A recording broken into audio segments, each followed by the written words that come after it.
Anywhere in the world you are watching this program, my name is Linda and I welcome you to Linda's TV show.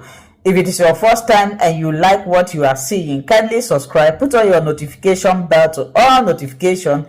This will enable YouTube to recommend and suggest our videos to you. If you do not turn on your notification bell, you won't know when I upload a new video. Here, we react to all forms of video, especially what is happening in Nigeria and in Biafra land. I put a disclaimer that here in Linda's TV show, we do not promote misleading information, hate speech, violent or instigating war. I always seize every opportunity to appreciate YouTube for allowing us to use their platform to bring this information across. In Finland, you people are jokers in this country. What do you think you take Finland for? They're watching what is happening in Nigeria. They are watching. The Kenyan people that brought Nnamdi Kanu, allowed Nnamdi Kanu to be kidnapped. Do you think that they are finding it funny? They are not finding it funny. I've been in Kenya. They're following the matter. It's not easy as you are seeing it, because one, it has also affected their own country. It shows that nobody will enter your country and be safe. The due process must be followed. Don't you know when they arrested Igboho at the Benin Republic? Malami quickly sent the jet as he sent the that of Nnamdi Kanu. What did the Benin Republic do? Say no, they're not extraditing anybody. They kept him there because there is absence of rule of law in Nigeria. There is absence of fundamental rights here. Hey, Wana, if open also kwagi mara if open also kwagi solo no wa, mo open him anything about the law. Wana, omori for open I watch from this podcast, this interview, one of Nnamdi Kanu's legal team, Anna Obadi, Samakso Opera. One I watch from this interview, we put that na, if for Nnamdi Kanu, if for Simon Ekpa, these people, they marry their cases. They will be working free men. Just shut up now somewhere, date we are seeing more guagia.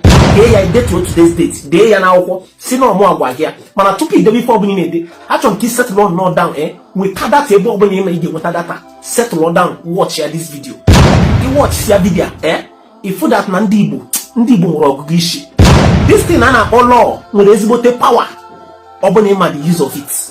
And I from my now the amount of the rule of law, amount of the right of citizen, and the law is not even working. Set law not down. Without data, watch this video. Can you look about this Amaxolo honestly we break here now down the use, the importance, and the essence of human rights. We're about law that is governing every nation.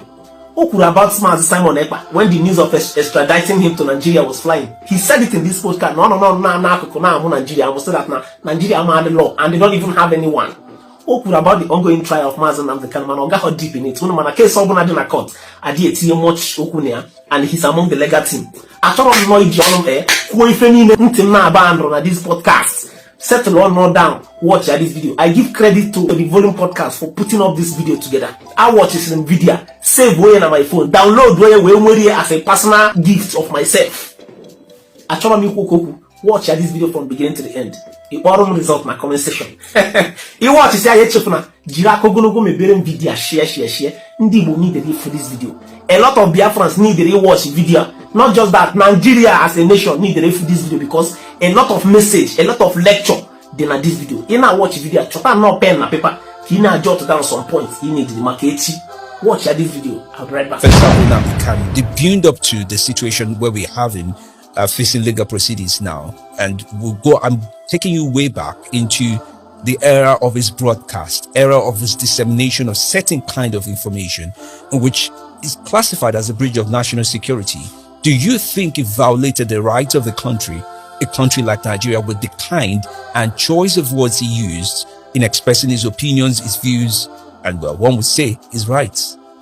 Well, I may not go into that particular issue on the following reasons. One, I'm a member of the legal team. I'm not only a member of the legal team, I'm the oldest lawyer in this Nnamdi Kanu's legal team. All the people that I started handling this matter since 2014, 15, they've all left. All the new lawyers there now, they met me there. Why did they leave? It's a choice. Either you live on your own or Nnamdi Kanu message. Please excuse yourself. You're not giving me what I want. So I don't want to go into that. Now, secondly, the trial is ongoing. And in our ethics. Once the matter is in court, to just speak about it. But I must say, I doubt whether there is any part of Europe that I have not stepped in my leg. And not only stepping in my leg, I have interacted with most of them. I'm a member of International Bar Association Human Rights Committee. We travel almost every 2 months. And when you see what is happening in other nations and compare with what is happening in your own, you feel ashamed. Femidi, last year November, we went to Mexico for IBA conference. And we are discussing about Human Rights Committee in my own section. So when you want to speak, you take mic, you introduce yourself.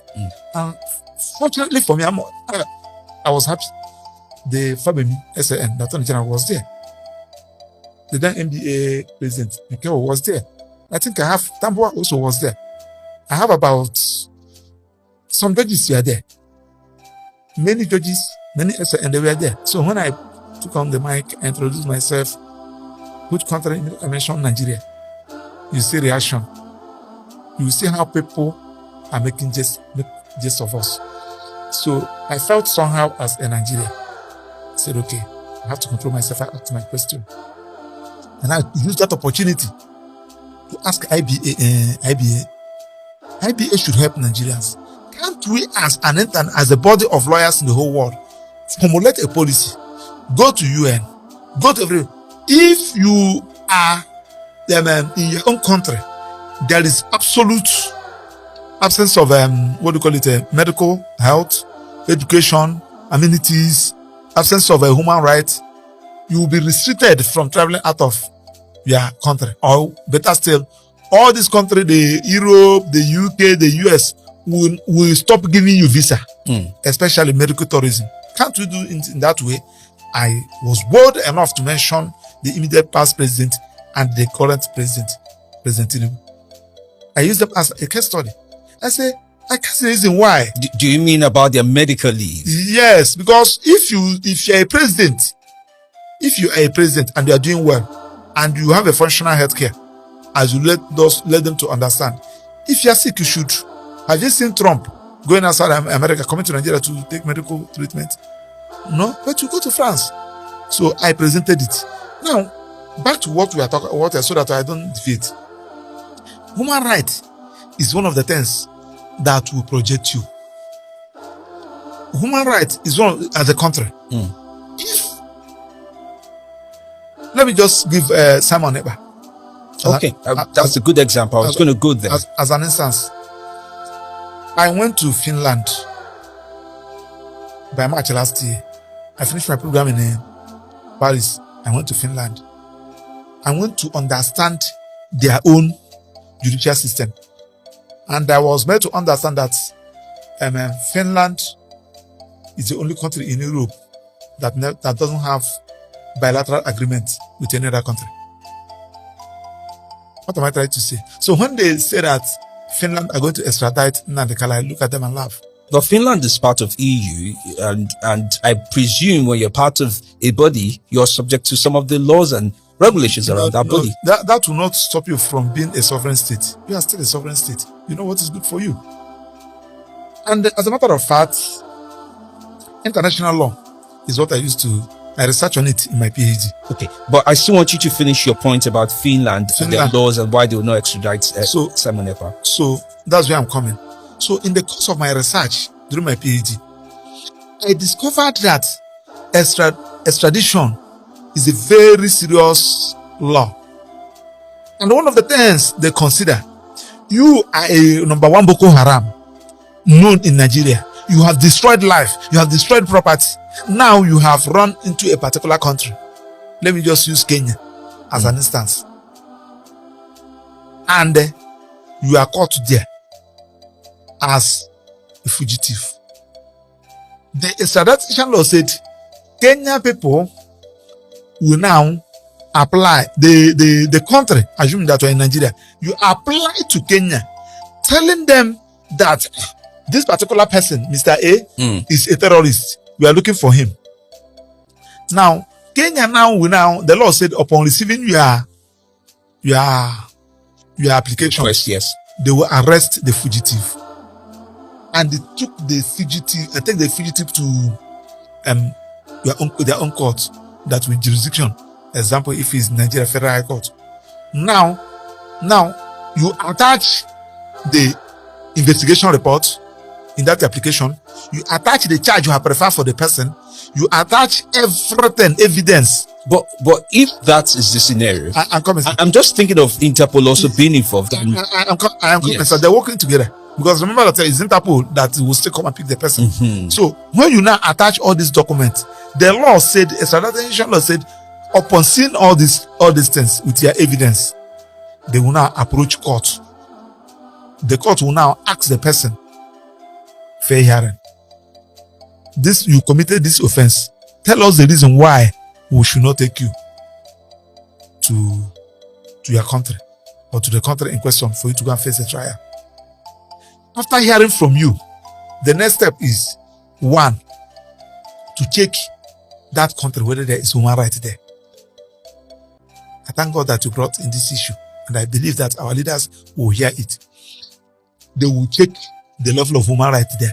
If you are the country that observe human rights, that one is one. Then they will not check whether your life will be protected there. After checking that your life will be protected, they will not check whether you have justice there. so what if in a scenario, and I'm following you carefully, Yes. when it comes to procedure, Yes. and the procedure is on one part, Yes. and there's also the contingency of if such a person, even when there are procedures around what they can do or whether they're fugitive or not, if such a person still continues to embark on, let's say, a call to action, a certain level of call to action, where what is being accused of, Remember Yes. that the person is already in the custody in that country. yes, but has not hesitated to possibly continue to disseminate his call to action through his disciples, if I would say. No, that one is a different ballgame. Why is it different? The different ballgame is that the person is, you said you want to extradite him to the country. That is the issue. We are talking about, I want to link it up to tell you the reason why human rights, because we are talking about human rights. I'm just giving you implications why you should ensure that you observe human rights in your country. I wish that I have time, so that it's good that when this kind of program, especially human rights, you let people understand. I'm still at the international level. I've not come to the domestic level. Why I'm talking about this international level is that it's the one that affects I and you. It's not enough for you to go and convince somebody to come, a foreign investor, to come and invest in your country. There are some things that they will check, especially human rights, rule of law. So after all these things, the law said, having checked this thing, if they discover that there is no human right in your country, that country will not check whether they have the same law with that country, especially Kenya, using Kenya, Kenya, Nigeria, for example. whether that terrorism offense which we have sent, that there is evidence, whether Kenya can try it. So If Kenya can try it, the law said try him in Kenya. So let me understand a little bit more, and I'm trying to understand perspective. And I do know, for example, Simon Ekpa's case with Finland. I don't know if it's a case, but Yes. it's of interest to organizations around the world. Yes. Both some of the UN organizations and every of the other bodies. Yes. And I can imagine that if that was done against Finland, certain statements about what needs to be done, right, against Finland as a country, will they sit and be quiet about it? And then it brings forward the question about, what about in good faith? If peradventure, I mean, there are cases such as Julian Assange, right? Leaked cases, he has human rights, he stays in an embassy. I don't even know which embassy he is now, but it's of interest that when you do disseminate information, whether true or not true, or you have statements that have strong implications to national security of another country, there should be response from the host country, don't you think so? Femiti, we are talking about law. We're talking about the rule of law. Femiti, do you know that if we go out here and go forbid, we saw armed robbers killing people live. The judge saw the armed robbers kill the person with the AK-47. The Attorney General saw it. The Nigerian Bar Association saw it. Everybody witnessed it. Evidence are there. The law said the procedure must be followed. You must get him arrested. That's what we are talking about law. You must get him arrested. Not only getting him arrested, you must subject him to investigation. Police will investigate him. He will write a statement. After writing statement, he will bring his own lawyer to give him fair hearing. After giving him fair hearing, you arraign him in that court. Remember that the judge, when he was going to work, witness everything. Yes. The judge will allow prosecution to prove his case. Femidi, do you know that when you go to court and the man said, guilty or not guilty, I'm guilty, convict me. The law said, judge, you cannot convict. Prosecution prove your case.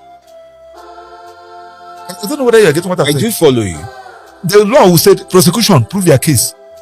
And if you charge him for armed robbery and murder, and there is 4 elements for you to prove murder, there's 4 elements for you to prove armed robbery.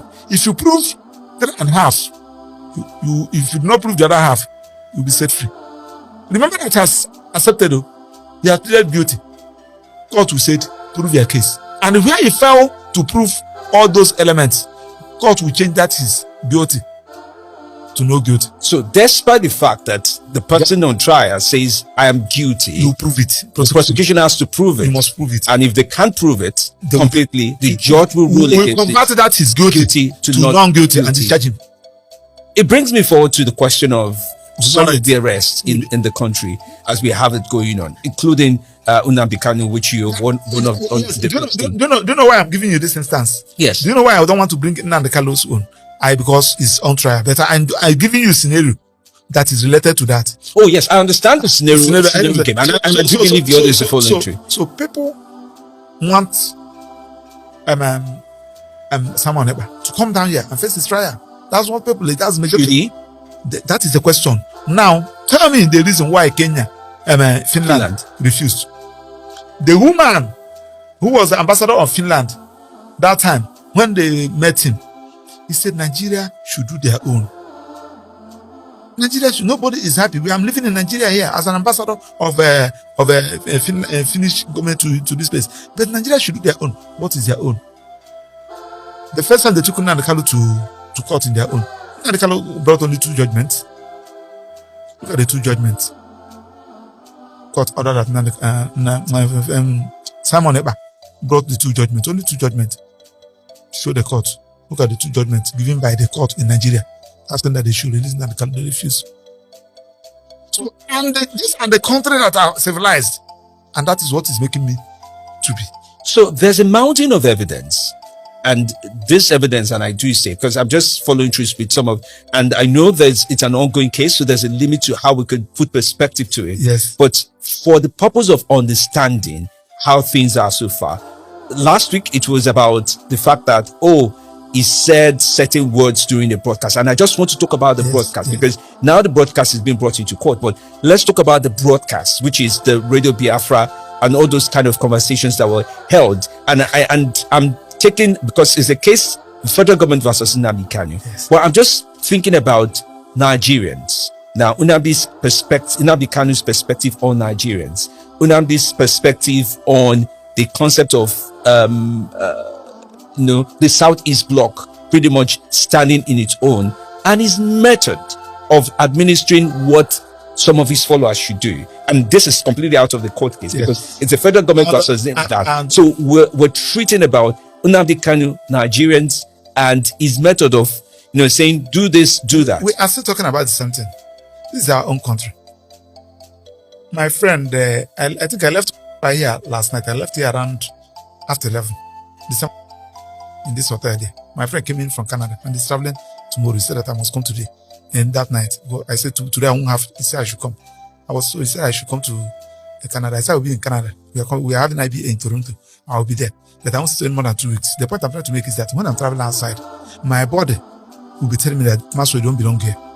Their weather, their food, their language will be. My body will tell me, especially those of us that are born and brought up in the village. So this is our country. And when you see most of us fighting like this, want to get here right, I can't leave another place. I don't know how to manage. What we are talking about is that, Femidi, when you have a good case and they channel it from a very wrong angle, Femidi will lose it. Femidi, that is your handset there. If I collect that handset now and running and they are pursuing me, you use something and hit me, I fall. And something happened to me. Nobody will talk about this handset again. But typically, You know what I'm saying? Don't channel your case from a very wrong angle. So are you saying And don't put yourself in a situation whereby you will not be trusted. so are you implying, and I still want to go back to Yes, I'm coming. Now, in law, criminal law, there's what we call artificial and menstrual. Menstrual is the intention of committing the act. Your intention of premeditated murder. Yes, you committing the act. Artificial is the act of committing that act. Let me just give you this instance. Though you people will pay me for this criminal law. Oh yes, we'll take the lectures. When I take this handset now, Okay. and be moving out. That one is the phone, not my glasses. That's what will be a challenge. Yes. Now, they say, where is my handset? They say, no, the only person that I saw in this city is Maxwell. You saw me outside. You act there, you look for the handset, you did not see. Finally, they caught me and sacked me and saw the handset. Remember that? You people started beating me. What court is looking at? Can you tell me? Why did you take this handset? That's the only thing court is interested. That's the only thing police is interested. I know that it's not my own. I collected the handset to call my wife, to tell my wife that my handset is. But that's speculative in law. Excuse me. I heard them say that. Remember that is my statement. Yes, that's my statement. That's my defense. Now, Femidi said it's not true. I'm saying it's speculative. I heard them saying, you said it's not true. Did you tell me? The question, you asked me, did you ask me for the handset? I did not ask you. Then court is investigating whether it is true. If court was able to establish that, if I was able to prove that I took this handset to make call and return it, there is no intention of stealing. There is no intention of stealing. Now, what am I trying to say? When you make a comment, if this cameraman touch me, I'll go kill him here. I will kill him here. In fact, your days are numbered. You do listen to me? Your days are numbered. If you last the whole of today, call me bastard. Remember that is a statement you made, and the person died. The person moved and died. Who he had last encounter? This person said, I know what I'm saying. Remember that he has made a comment. They cannot convict the person because of making that comment. The question there is that why did he say such a thing? Probably this man tried to rape the wife, and they caught him. So he now make all those statements. Court is interested in intention of you making that statement. So what would be, and I understand what you're saying, the intention of statements, which makes sense, but I'm just wondering, what would be the intention of somebody like Nnamdi Kanu when he speaks about people should sit at home and do pretty much little or no work? For what? For what would be the intention? That is what I'm saying now. Anyway, just like I thank God, those evidence now are in public domain. We can now people can assess it. And the evidence are there. He made his comment. What did you establish? Yes, sir. The DSSS tendered their evidence, including the question. They're asking about this question. You made this statement, and fortunately, all these statements he made, anyone he made, he told you the reason. Anyone he made, tell you the reason. Anyway, I'm saying so. In which he said yes, for example, to a few of them. Of course, when you said, if you see any police officer, kill. Police officers are established to protect life and property.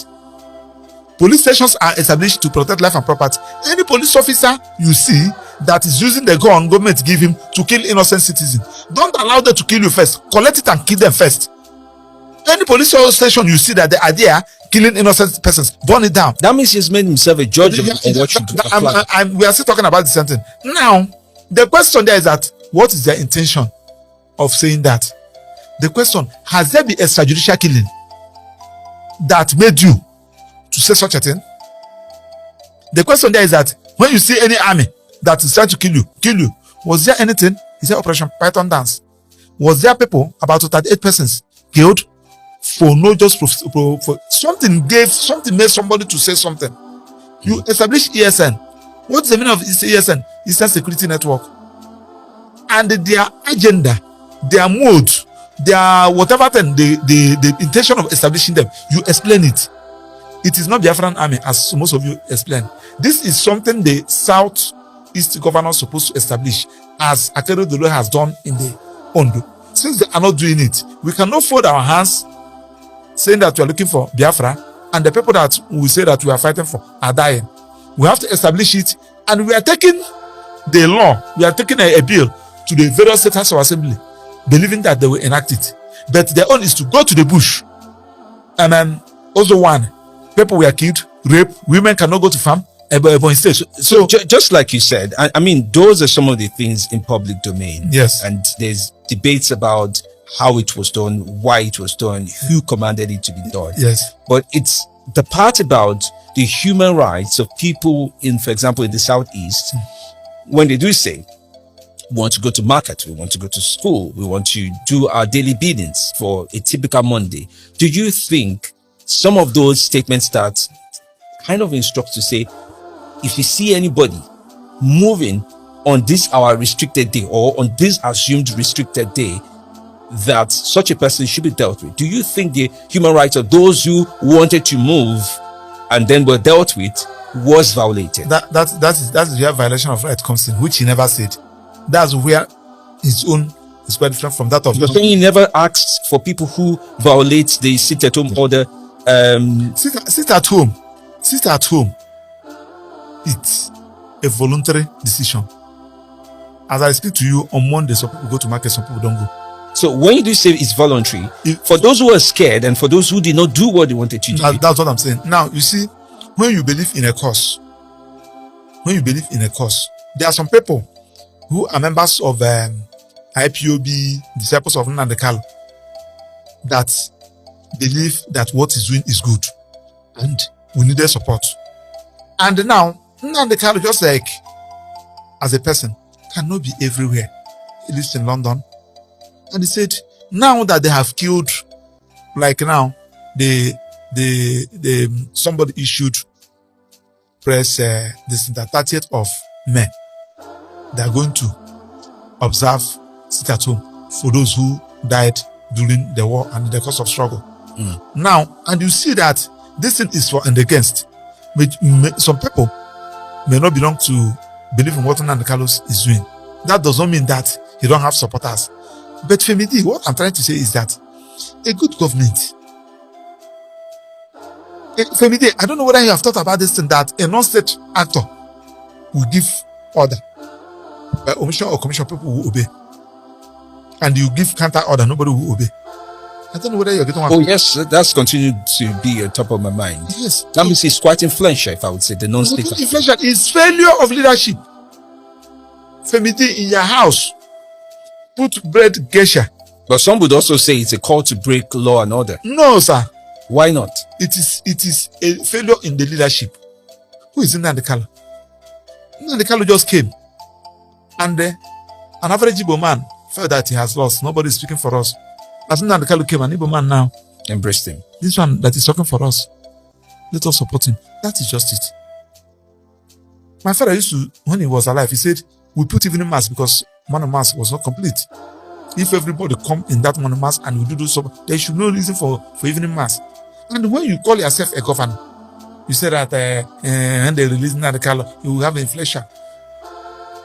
When he was alive, they asked him in television, who is the leader of the Igbos? He said, Nnamdi Kanu for now is the leader of the Igbos. I'm not here to lie. They asked him why. He said that from Ikulobe, former governor of Anambra State. If I come at Ikulobe, you will not see 10 persons that will follow me. If I leave Ikulobe and go to Afadibegu, Nnamdi Kanu's matter, you will not see up to 10 persons that will follow me. But if Nnamdi Kanu leave Afadibegu and come to Ikulobe will shut down. Who is the leader? Who is the leader? So the point I'm making is that when you are saying that somebody is issuing an order from prison, from Finland, from London, and people are following, it's a complete failure. To an extent that police will tell you if you are coming out, they say, didn't you know that today is sit at home?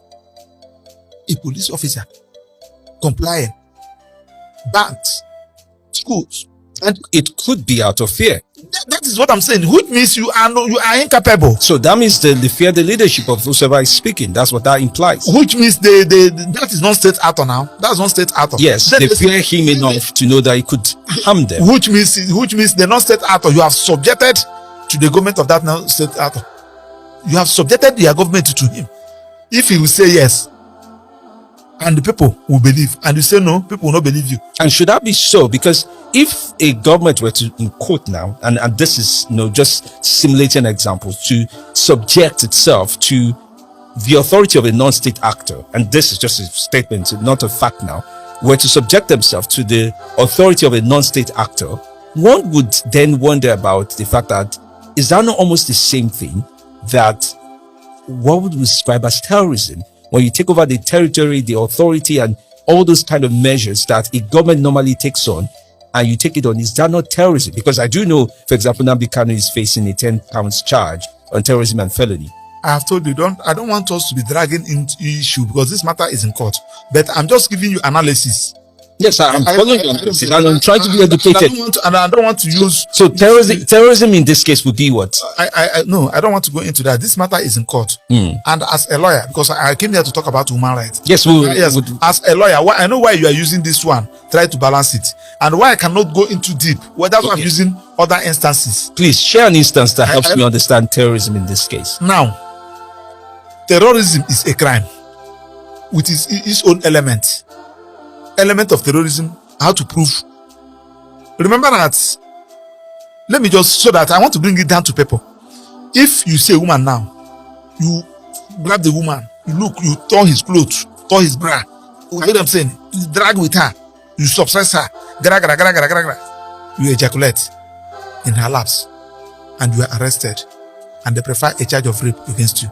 Do you know that you are going out? Yes. Why? Because the law does not, it speaks about rape there has to be some form of penetration. Good. I don't know that you're even a professor of law. So, what I'm saying, because you should have charged the person for indecent assault. You should have charged the person for violence against person, not rape. Because the main cardinal proof of rape is upon penetration. And when you now you draft the charge, you rape somebody, you file. Lucky enough, the girl is still a virgin. They want this everything. There was no penetration. The case has collapsed. Are you know what I'm saying? Yes, I do. So one of the ingredients of rape is upon penetration. Then ingredients of terrorism is here in the law. You know what constitutes terrorism. I'm in my house. I made a call. Everybody in Owerena should go out and destroy government house, kill everybody, and people move. You say that I've committed terrorism. No, I don't want to go into that because terrorism has its own. Then two, when that person who made that comment is being arrested, the thing there is that what is the intention of making that statement? What even gave those people adults right to go and carry out that act? There is an adage in my place. Somebody whose father sent to go and steal normally use leg to break door. Somebody whose father sent to steal, they use leg break the door because of what my father sent me. I don't know whether you are. I do follow you. So now, when you made such a statement and the people obey, who are you? What is that you are doing that I'm not doing? I was the person that have the authority. You are not state actor. Nobody elected you as the governor of Abia State. And governor of Abia State, you are not the president of Ahanes in Igbo. Where are you operating? A freedom fighter from nowhere. People are believing you. The government should have buried their head in shame and look at the issue. I wrote a memo. I told Buhari, though I know that government, they don't read papers, they don't read memo. I say, if you want to know the person that will help you in the Southeast, is Nnamdi, work with him. Forget about all this people. Forget about the red cap. Red cap is not 1,000 naira. I'll be there selling 2,000 naira to the market. It doesn't move. There are something that somebody will look at you and say, you are not my father, look at my father. You are a biological child. You say, I will disown you. You say, you are disowning me that have already disfathered you. We have some comedian. You can use it to make, I will disown you, yes, I will disfather you. So, there is something that you are doing. What you should do is that you should go back to your house. Every day, 24 hours, your children and your neighbors room. Your children are in your neighbor's house. You have not asked yourself, what is that we are not doing well? That is the failure of leadership. Okay. Have you asked yourself, as we speak now? Attorney General said, you played on news the other day. People are calling me, say, Finland is writing Nnamdi Kanu. Finland is writing Samaneba. You people are jokers in this country. What do you think you take Finland for? They are watching what is happening in Nigeria. They are watching. The Kenya people that brought Nnamdi Kanu, allowing Nnamdi Kanu to be kidnapped. Do you think that they are finding it funny? They are not finding it funny. I've been in Kenya. We have been following the matter. It's not easy as you are seeing it, because one, it has also affected their own country. It shows that nobody will enter your country and be safe. The due process must be followed. Don't you know when they arrested Igboho at the Benin Republic? Malami quickly sent the jet as he sent in that of Nnamdi Kanu. What did the Benin Republic do? Say no, they're not extraditing anybody. They kept him there because there is absence of rule of law in Nigeria. There is absence of fundamental rights here. There is complete absence or just not practicing. Anyway, when something is 80% is A. If you made an A in a subject, you are a guru in that subject. Your A may be 70, maybe 75, maybe 80, but it's on a majority. Because if a situation whereby, do you know why Trump contested the election? Trump contested the election because of one comment he made. And the judge is so listening with him. Trump said, when they brought the charge against him, he shouldn't have contested. Trump said, this charge was brought to deprive me the right to exercise my right of contesting. Wait, somebody that, right, fundamental right. God said, yes, it's true. Has it not been sentenced? He has been sentenced. Yet he's the president exercising that right. And that is one of the things that is keeping America going today. So if we come in this country and somebody said anything, you say, go and shoot. Are we under military? When somebody says something, that's why. Have you forgotten that the Bawa and the Emefiele connived? When I said the worst corruption department you have in Nigeria is a Lagos department of CBN, I proved it. I attacked Bawa. You are not qualified to be the EFCC chairman. Both of them connived. That was the former chairman for those. They were former chairman. They connived and preferred charge against me. I finished a national industrial court. They kept with me. They collect and say they following the charge, saying that I'm giving false information against government agencies. When Emefiele was arrested, nobody wanted to speak about it. I mobilized lawyers. I mobilized civil society group. We carried out a protest. It was after that protest on Thursday, they arrested Emefiele on Monday. They arrested Emefiele on Thursday. When Emefiele, they granted him bail, EFCC rearrested. Granted him bail, EFCC rearrested. I wrote a petition, followed it up in the House. The House now invited the EFCC chairman. What is the problem? The arrest man, you arresting. What's the problem? He took that apology. Emefiele today is moving as a free person. That is, I'm not saying that somebody that committed crime should go free. I'm not a criminal. I don't commit crime. If somebody who committed crime, allow him to follow that due process. That is our own challenge. That's what we are quarreling for. When you say something, that's what you see that the Nnamdi Kanu was shouting in court, pushing everybody, saying items, because he felt that the law has failed him. And Nnamdi Kanu said, you shouldn't talk while I'm talking. Personally, I don't see it as anything, because that young man has been injured. That young man has served the highest injustice one can talk of. So because of as he writes, you shouldn't talk while I'm talking, then I will not abandon him. Which means somebody who don't have power to fight used to say that is rather. Hello, my wonderful people. As you have finished watching this interesting video, please, I want to see your comment, your contribution, your opinion in the comment section. Like I said earlier, let us do it constructively. Tell me what you think about this video that you have just watched, and also about the platform. If you haven't subscribed, what are you waiting for? Please remember to subscribe, put on your notification bell, share this video, and remain blessed.